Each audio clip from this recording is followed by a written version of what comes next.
Udah ya? Udah oke ya? Udah, oke. Sip ya? Sip. Oke. Salam kaki 8, teman-teman semua. Ulang. Ya. Udah oke ya? Oke. Salam kaki 8, teman-teman semua. Nah, jadi kemarin ini saya ada open question atau membuka pertanyaan ke teman-teman bagi yang ingin memberi masukan. Kira-kira kita akan bikin konten apa lagi gitu loh. Teman-teman ingin konten yang seperti apa. Jadi keren-keren banget ide masukan dari teman-teman semua. Keren.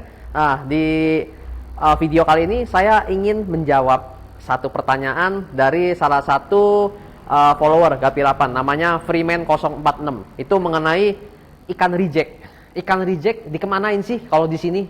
Apa dijual partai atau diapain gitu? Nah,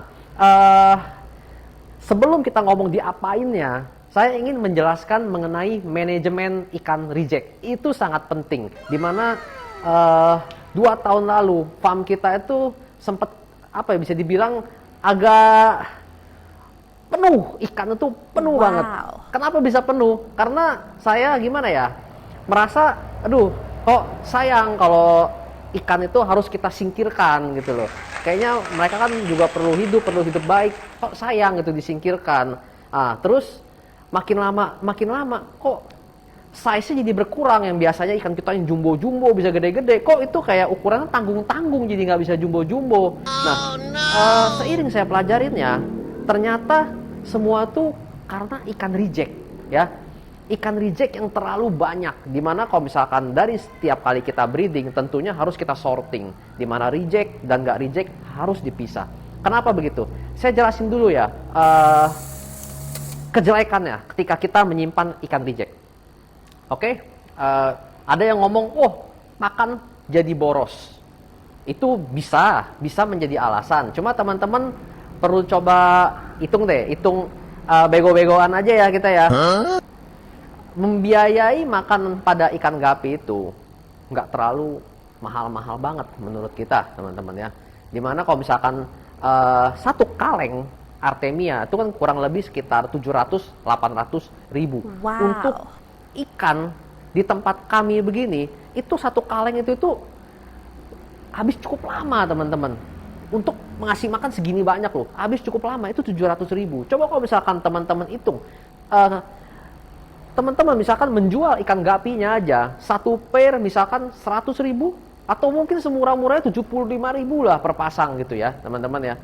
Itu bisa kasih makan berapa pair satu kaleng itu. Jadi kita udah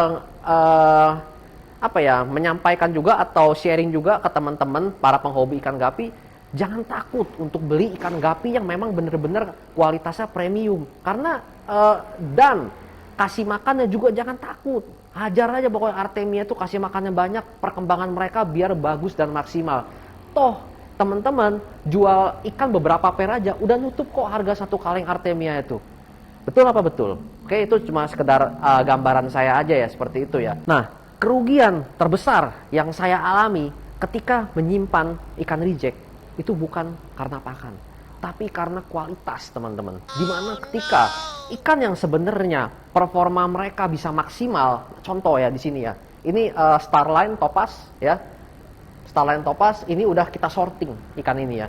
Bayangkan kalau ikan ini nggak kita sorting, di dalam akuarium ini dari satu batch atau satu anakan mungkin bisa penuh akuarium ini berisi sekitar 20 ekoran atau berapa belas ekor penuh gitu. Nah, ketika ikan terlalu rame, terutama dengan ikan-ikan reject, misalnya banyak campur-campur, teman-teman itu memberi ruang atau mengurangi ruang untuk ikan yang berkualitas berkembang, teman-teman. Jadi, yang harusnya ikan berkualitas ini dia bisa berkembang lebih bagus, lebih besar, karena makin rame, banyak ikan rejectnya, perkembangannya jadi terhambat. Apa yang terjadi? Ya, ikannya jadi nggak maksimal perkembangan, yang mestinya ikan kualitasnya jadi bagus, jadi super, malah jadi kurang maksimal. Itu yang menurut saya kerugian terbesar ketika kita menyimpan ikan reject ya. Jadi pastikan selalu rajin untuk sorting. Itu kalau kita hobi ikan gapi begini, itu bisa dibilang kita akan sibuk. Setiap hari itu pasti ada sesuatu yang harus kita cek lagi, harus kita sorting lagi, kita mau kawinin, kita benar-benar teliti lagi ikannya, belum kalau ada penyakit. Ya memang banyak sekali yang perlu dikerjakan, tapi ketika teman-teman menyukai apa yang teman-teman kerjakan, semua akan terasa ringan. Betul apa betul?